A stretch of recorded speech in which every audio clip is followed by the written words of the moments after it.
Hi hello नमस्कार, कैसे हैं आप सब। आशा करता हूँ अच्छे होंगे दोस्त, स्वस्थ होंगे। दोस्तों आज की वीडियो में हम लोग डिस्कस करने वाले हैं बिहार दरोगा का जो फर्स्ट और सेकंड बेंच में जो होमवर्क 7 फरवरी 2025 को है उसका डिस्कशन। तो वीडियो का लास्ट तक बने रहेगा। दोस्तों अगर इसका पीडीएफ प्राप्त करना चाहते हो तो हमारे टेलीग्राम चैनल से भी आप लोग जुड़ सकते हैं। तो चलिए शुरू करते हैं। पहला प्रश्न है हमारा, भारत मंगोलिया सैन्य संयुक्त अभ्यास नोमी डैक एलिफेंट का 16वां संस्करण कहाँ आयोजित किया गया। तो नोमी डैक एलिफेंट का जो 16वां संस्करण है दोस्तों, यह कहाँ आयोजित किया गया है। तो यह उमरोई के मेघालय के उमरोई में कहा गया है। कहाँ? उमरोई यानी मेघालय राज्य के उमरोई में किया गया है। नोमी डैक एलिफेंट अभ्यास का 16वां संस्करण कहाँ किया गया? तो उमरोई मेघालय में किया गया। इसको आप ध्यान में रखिएगा। अगला प्रश्न है हमारा,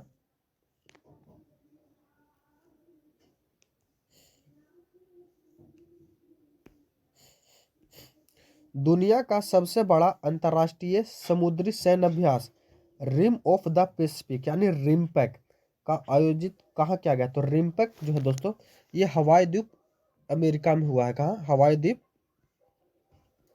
हवाई द्वीप अमेरिका में। कहाँ? अमेरिका में यह अभ्यास हुआ है। अगला प्रश्न हमारा, भारत के 46वें यूनेस्को विश्व धरोहर समिति की बैठक आयोजित कहाँ गई है। तो 46वीं यूनेस्को धरोहर समिति की जो बैठक है दोस्तों, ये नई दिल्ली में हुई है। कहाँ? नई दिल्ली में। अगला प्रश्न हमारा, नवीनतम सतत विकास लक्ष्य यानी एसडीजी भारत सूचकांक 2023-24 के अनुसार भारत समग्र एसडीजी स्कोर क्या है। तो भारत का जो एसडीजी स्कोर है दोस्तों, वो 71 अंक है। कितना? 71 अंक।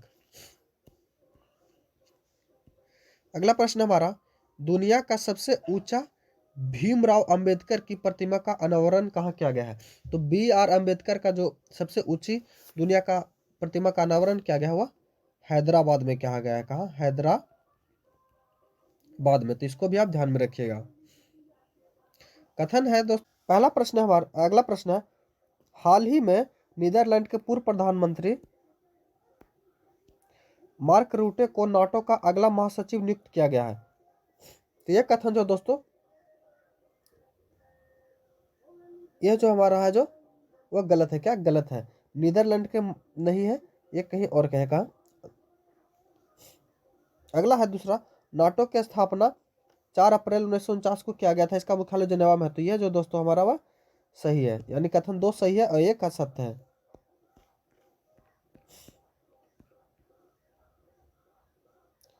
अगला प्रश्न हमारा, हाल ही में श्रीनगर विश्व शिल्प शहर के रूप में मान्यता प्राप्त करने वाला चौथा शहर बन गया है।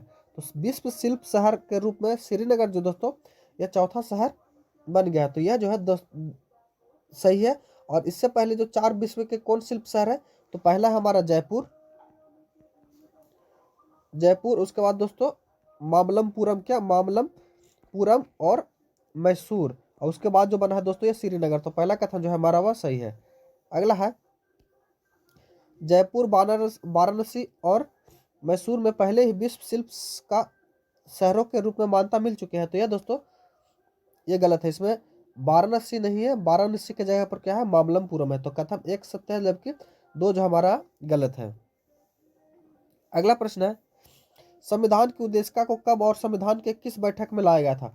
तो संविधान को उद्देशिका यानी प्रस्तावना को दोस्तों हुआ 13 दिसंबर 1946 का, 13 दिसंबर 1946 को। और किसके द्वारा पेश किया गया था? तो संविधान सभा की तीसरी बैठक में पंडित नेहरू के द्वारा। किसके? पंडित नेहरू के द्वारा तीसरी बैठक में। कई बैठक में दोस्तों? तीसरी बैठक में जो है किया गया था। अगला प्रश्न हमारा, किसकी अध्यक्षता में वर्धा में कांग्रेस कार्य समिति की बैठक में भारत छोड़ो का प्रस्ताव प्रस्तुत हुआ था। तो भारत छोड़ो का प्रस्ताव जो दोस्तों, यह किसकी अध्यक्षता में हुआ था? तो उस समय के अध्यक्ष जो थे वह अबुल कलाम आजाद थे। क्या? अबुल कलाम आजाद थे। और कांग्रेस के सबसे ज्यादा समय तक जो रहने वाले अध्यक्ष थे कौन है? तो वह अबुल कलाम आजाद ही हैं। अगला, किस संशोधन द्वारा क ख ग घ के राज्यों में वर्गीकरण को समाप्त करके पूर्ण भारत को 14 राज्यों और 6 केंद्र शासित प्रदेशों में बांटा गया। तो 7वां संविधान संशोधन के बाद 7वां संविधान संशोधन कब हुआ? तो दोस्तों तो यह 1956 के तहत जो है दोस्तों भारत का जो राज्य का वर्गीकरण का था ग में था, उसको समाप्त करके 14 राज्य और 6 केंद्र शासित प्रदेश में बांटा गया था।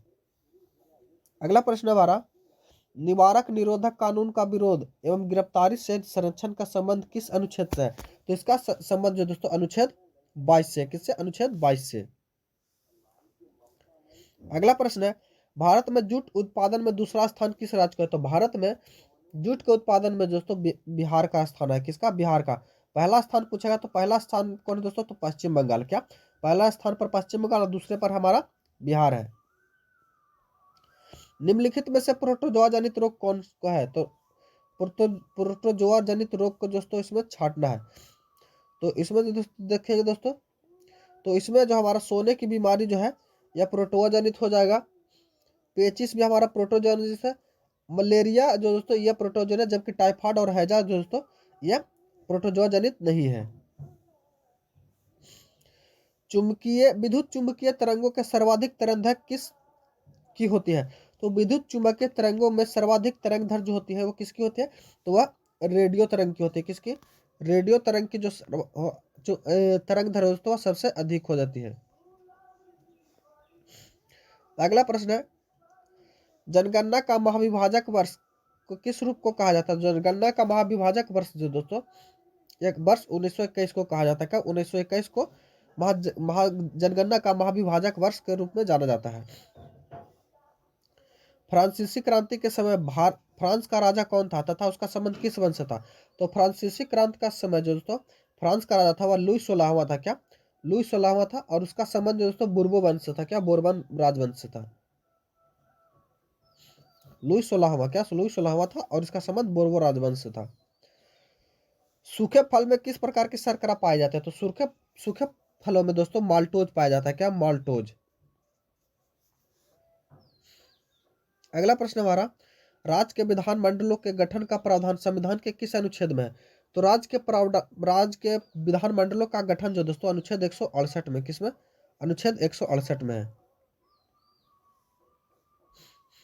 गंगा का मैदान में पुराने जलोढ़ निक्षेपों को किस नाम से जाना जाता है? गंगा में जो पुराने जलोढ़ निक्षेप पाए जाते हैं उसे बांगर के नाम से जाना जाता है। क्या? उसे बांगर के नाम से जाना जाता है।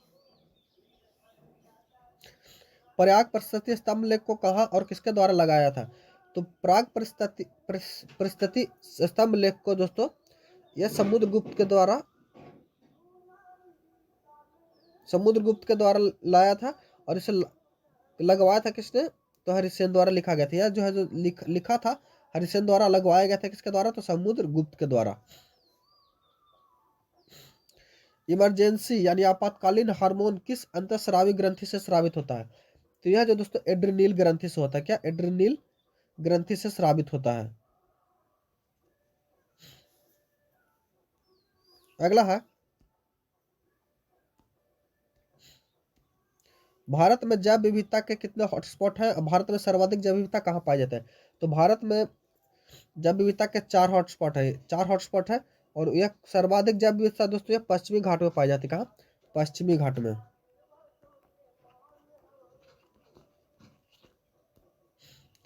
अगला है हमारा, भारत के स्थलीय सीमा रेखा इसकी तटीय सीमा रेखा से कितनी गुनी अधिक है? तो यह लगभग दोगुनी अधिक है। कितनी? दुगनी अधिक है। अगला प्रश्न हमारा, 9 डिग्री चैनल किन किन को अलग करता है? तो 9 डिग्री चैनल जो दोस्तों तो अब मिनी काय को किसको? मिनी काय को लक्षद्वीप से अलग करते हैं। किससे? लक्षद्वीप से अलग करती है। अगला प्रश्न हमारा 25 नंबर, भारत के किस प्रदेश को सीमा 3 देशों क्रमशः नेपाल, भूटान और चीन से मिलती है? तो किसकी मिलती है दोस्तों? तो सिक्किम की सीमा। किसकी सीमा? सिक्किम की सीमा जो है दोस्तों नेपाल, भूटान और चीन से मिलती है। अगला प्रश्न हमारा, निम्नलिखित में से भारत के कौन से 3 राज्य 3 तरफ से अंतर्राष्ट्रीय सीमा से घिरे हैं? तो अंतर्राष्ट्रीय सीमा से जो घिरा है दोस्तों वो हमारा असम और त्रिपुरा। ऑप्शन नंबर डी जो है दूसरा और चौथा जो है हमारा सही हो जाएगा। अगला प्रश्न है, पुडुचेरी का क्षेत्र विभाजन कितने राज्यों में किया गया? तो पुडुचेरी का क्षेत्र विभाजन दोस्तों 3 राज्यों में किया गया। किसमें? 3 राज्यों में। और कौन कौन राज्य दोस्तों? वह तमिलनाडु, केरल और आंध्र प्रदेश। क्या? आंध्र प्रदेश में। भारत के निम्नलिखित राज्यों में से कौन सा कथन असत्य है? पहला कथन है भारत विश्व का 7वां बड़ा देश है। दोस्तों ये तो जो है दोस्तों ये सही है हमारा। अगला प्रश्न है, भारत जनसंख्या की दृष्टि से विश्व का दूसरा स्थान है। तो जनसंख्या की दृष्टि से भारत का विश्व में दूसरा स्थान है। इसकी भूमि का विस्तार लगभग 15,200 किलोमीटर पर। यह भी कथन सही है। और सर्वोदय उदय इसके मिजोरम राज्य में नहीं दोस्तों, यही कथन जो हमारा गलत है। सर्वोदय उदय जो अरुणाचल प्रदेश में होता है। कहाँ? अरुणाचल प्रदेश में।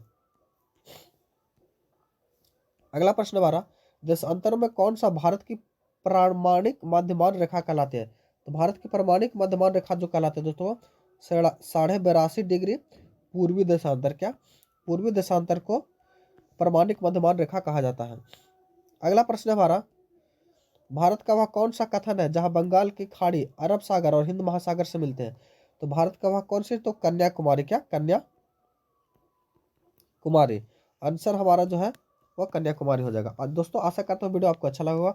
अगर चैनल पर नया है तो चैनल को सब्सक्राइब कर लीजिए, और इसका अगर पीडीएफ प्राप्त करना चाहते हैं दोस्तों तो हमारे टेलीग्राम चैनल से जुड़ जाइए।